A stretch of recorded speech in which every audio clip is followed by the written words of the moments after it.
मुंबई पुणे महामार्ग आणि त्यावर असलेला बोरघाट हा अपघातांचं केंद्रस्थान बनत चाललाय।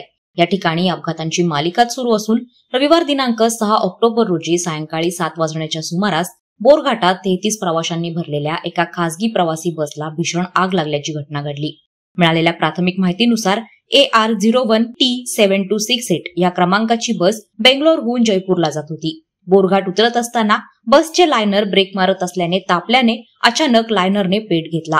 आग भडकल्याचं दिसताच बस चालक आणि वाहक यांनी तात्काळ सावधानता बाळगत बस रस्त्याच्या कडेला उभी केली। इतक्यात बसने पेट घेतला होता, मात्र सर्व प्रवाशांना एक एक करून बसमधून सुखरूप खाली उतरवण्यात आलं। त्यामुळे या दुर्घटनेत सुदैवाने कोणतीही जीवितहानी झाली नाही। या बसमध्ये 2 चालक, 1 क्लीनर आणि 30 प्रवासी असे 33 जण प्रवास करत होते। बसने पेट घेतल्यानंतर काही क्षणातच बस आगीच्या भक्ष्यस्थानी पडली। त्यामुळे बस आणि बसमधील प्रवाशांच्या सामानाची अक्षरशः होळी झाली।